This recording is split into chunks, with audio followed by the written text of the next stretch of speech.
जो संकट के समय स्वयं हनुमान जी को आपके जीवन में जागृत कर देता है। शास्त्रों में कहा गया है, जो भक्त मंगलवार को श्रद्धा से हनुमान जी की कथा सुनता है, उसके जीवन से भय, बाधा और नकारात्मक शक्तियां स्वयं दूर हो जाती है। पर ध्यान रखिए, इस कथा को बीच में अधूरा छोड़ना उचित नहीं माना जाता, क्योंकि हनुमान जी ने कभी अपना कार्य अधूरा नहीं छोड़ा और जो भक्त कथा को पूरा सुनता है उसे ही व्रत का पूर्ण फल प्राप्त होता है। आज की यह कथा बताएगी हनुमान जी की वह कहानी जिसे जानकर मन में साहस जागता है और हृदय स्थिर हो जाता है। भक्तजनों, अगर आपको हमारी कथा पसंद आई तो चैनल को सब्सक्राइब करें, कथा को लाइक करें और इस दिव्य ज्ञान को अपने परिवार और भक्तजनों तक फैला दें। जय श्री राम, जय बजरंग बली। मन को शांत कीजिए, श्रद्धा से बैठ जाइए और अंत तक इस मंगलव्रत कथा को अवश्य सुनिए। अब आरंभ होती है आज की दिव्य कथा। मंगलवार का दिन, यह कोई साधारण दिन नहीं है। यह वह दिन है जब सृष्टि की ऊर्जा में एक विशेष कंपन उत्पन्न होता है, जब वायु स्वयं स्थिर होकर किसी अदृश्य शक्ति की प्रतीक्षा करती है और जब धरती पर रहने वाले भक्तों के हृदय में एक अनजाना सा आकर्षण श्री हनुमान जी की ओर खींचने लगता है। बहुत कम लोग जानते हैं कि मंगलवार केवल एक वार नहीं, बल्कि वह स्मृति है जो स्वयं ब्रह्मांड को यह याद दिलाती है कि जब जब धर्म डगमगाया है, तब तब एक मौन, शक्तिशाली और निष्काम सेवक ने आगे बढ़कर संसार को संभाला है। यही कारण है कि युगों युगों से मंगलवार का व्रत श्री हनुमान जी को समर्पित माना गया है और यही कारण है कि इस दिन सुनी गई कथा साधारण कथा नहीं, बल्कि जीवित चेतना बन जाती है। बहुत प्राचीन समय की बात है, जब सृष्टि अपने संतुलन पर थी। देवता अपने लोकों में सुखपूर्वक निवास कर रहे थे, ऋषि मुनि तप में लीन थे और मनुष्य अपने कर्मों के अनुसार जीवन जी रहा था। परंतु जैसे जैसे समय आगे बढ़ा, संसार में अहंकार ने जन्म लेना शुरू किया। बल, बुद्धि और पद का अभिमान धीरे धीरे धर्म के ऊपर हावी होने लगा। देवताओं को यह आभास होने लगा कि आने वाले समय में एक ऐसी शक्ति की आवश्यकता पड़ेगी जो न केवल अपार बलशाली हो, बल्कि जिसके भीतर अहंकार का लेश मात्र भी न हो, जो स्वयं को कभी केंद्र में न रखे, जो हर कार्य केवल प्रभु की इच्छा मानकर करे और जो शक्ति होते हुए भी मौन रहना जानता हो। इसी चिंता के समय ब्रह्मलोक में एक दिव्य सभा का आयोजन हुआ। ब्रह्मा जी अपने कमंडल के समीप विराजमान थे। इंद्र अपने सिंहासन पर बैठे, किंतु मुख पर चिंता की रेखाएं स्पष्ट थीं। विष्णु जी गंभीर मुद्रा में सब कुछ देख रहे थे और शिव तो जैसे सब जानते हुए भी मौन थे। सभा में यह प्रश्न गूंज रहा था कि जब कलियुग आएगा, जब अधर्म खुले रूप में चलेगा, तब कौन ऐसी शक्ति होगी जो बिना किसी अपेक्षा के, बिना किसी लोभ के धर्म की रक्षा करेगी। उसी क्षण शिवजी ने नेत्र खोले और केवल इतना कहा, समय आने पर वायु स्वयं उत्तर देगी। यह कथन सुनकर सभी देवता चकित रह गए, क्योंकि वायु वह तो गति है, अदृश्य है, चंचल है, परंतु शिव की वाणी कभी व्यर्थ नहीं जाती। उसी क्षण धरती पर एक घने वन के समीप तपस्या में लीन एक साध्वी बैठी थी। उनका नाम था अंजना। अंजना कोई साधारण स्त्री नहीं थी। वे पूर्व जन्म में स्वर्ग की अप्सरा थी, किंतु एक क्षण के अभिमान ने उन्हें धरती पर तप करने को विवश कर दिया था। उनका तप कोई दिखावा नहीं था। वर्षों से वे केवल एक ही संकल्प लेकर तप कर रही थी, ऐसा पुत्र मिले जो संसार के लिए नहीं, बल्कि धर्म के लिए जिए।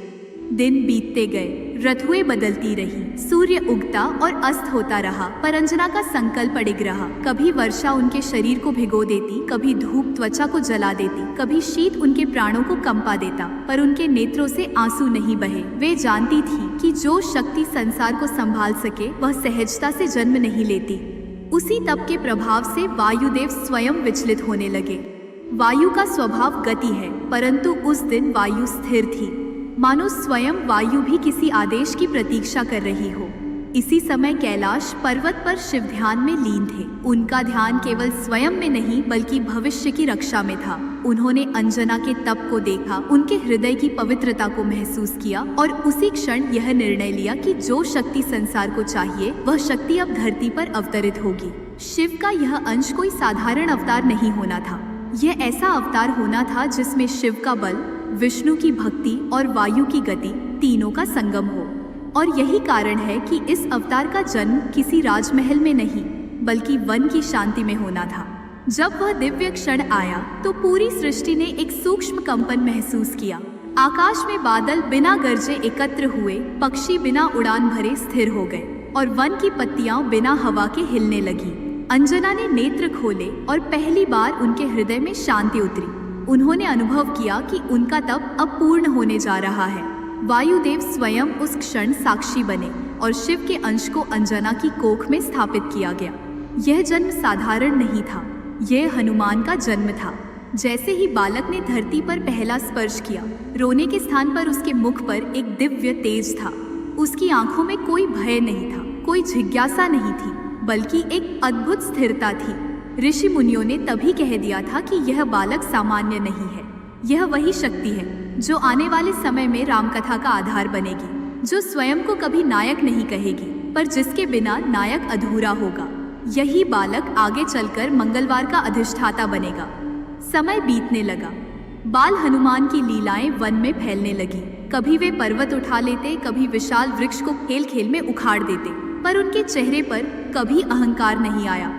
उन्हें अपनी शक्ति का ज्ञान नहीं था और यही उनकी सबसे बड़ी शक्ति थी। देवता यह सब देख रहे थे और समझ रहे थे कि यही वह क्षण है जहां शक्ति को संयम में रखना आवश्यक है, क्योंकि यदि यह बालक अपनी पूर्ण शक्ति को पहचान लेता तो सृष्टि का संतुलन डगमगा सकता था। इसी कारण ऋषियों ने एक निर्णय लिया। हनुमान को उनकी शक्ति का स्मरण तभी कराया जाएगा जब संसार को उसकी सबसे अधिक आवश्यकता होगी। यहीं से मंगलवार व्रत का बीज पड़ा, क्योंकि यह वही दिन था जब इस शक्ति ने पहली बार धरती पर अपनी उपस्थिति दर्ज कराई थी। यह व्रत केवल उपवास नहीं है, यह स्मरण है। यह उस दिन का स्मरण है जब शक्ति ने अहंकार नहीं चुना, जब बल ने भक्ति का मार्ग चुना और जब एक दिव्य आत्मा ने स्वयं को प्रभु की सेवा के लिए समर्पित कर दिया। और यही कारण है, हे भक्तों, कि जो इस कथा को श्रद्धा से सुनता है, जो मंगलवार को हनुमान जी का स्मरण करता है, उसके जीवन में केवल संकट नहीं कटते, बल्कि उसके भीतर साहस जन्म लेता है। यह कथा केवल सुनने की नहीं, इसे हृदय में उतारने की कथा है, क्योंकि हनुमान जी बाहर नहीं, भीतर जागते हैं। बालक हनुमान के जन्म के साथ ही जैसे वन की नीरवता में एक नई चेतना जाग उठी थी। वह चेतना केवल वन तक सीमित नहीं थी, उसकी तरंगे देवताओं के लोकों तक पहुंचने लगी थी। अंजना माता जब अपने पुत्र को गोद में लेती तो उन्हें ऐसा प्रतीत होता मानो वे किसी साधारण शिशु को नहीं, बल्कि स्वयं सृष्टि की किसी गूढ़ शक्ति को अपने हृदय से लगाए बैठी हो। बालक का शरीर कोमल था, पर उसके भीतर जो तेज था वह माता के नेत्रों में बार बार झलक जाता। यह वही तेज था जो वर्षों के तप का फल था, वही तेज जो शिव के अंश का प्रमाण था, और वही तेज जो आने वाले युगों में धर्म का आधार बनने वाला था। हनुमान का बाल्यकाल साधारण बालकों जैसा नहीं था। जहां अन्य बच्चे खेल खेल में थक जाते, वहां हनुमान का खेल स्वयं प्रकृति के साथ होता। कभी वे विशाल वृक्ष की डाल पर झूलते, कभी नदी के प्रवाह के साथ दौड़ लगाते, कभी पर्वत की चट्टानों पर उछल कूद करते।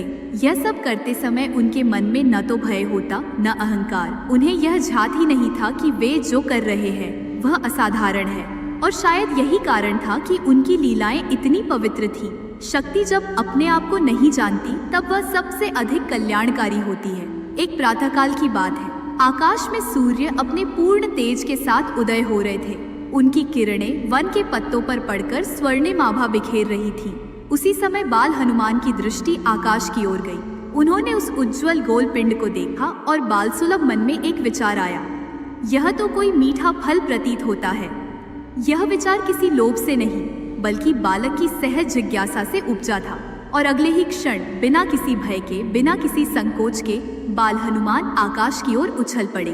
वायुदेव, जो सदा अपने पुत्र की रक्षा में रहते थे, उसी क्षण समझ गए कि अब समय गंभीर है, परंतु वे भी शिव के विधान से बंधे थे।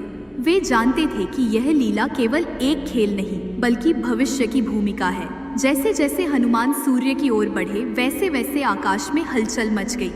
देवताओं ने यह दृश्य देखा और उनके मन में भय उत्पन्न हुआ। यदि यह बालक सूर्य को निगल लेगा तो सृष्टि का संतुलन बिगड़ जाएगा। परंतु कोई भी यह नहीं समझ पा रहा था कि इस स्थिति को कैसे संभाला जाए। इंद्रदेव, जो स्वयं को देवताओं का राजा मानते थे, उन्होंने अपने अहंकार और कर्तव्य के बीच निर्णय लिया। उन्होंने अपने वज्र को उठाया और बाल हनुमान की ओर प्रहार कर दिया। वज्र का प्रहार इतना तीव्र था कि आकाश स्वयं कांप उठा। वह वज्र हनुमान की ठोड़ी पर लगा और बालक मूर्छित होकर धरती पर गिर पड़ा। उस क्षण पूरी सृष्टि स्तब्ध हो गई।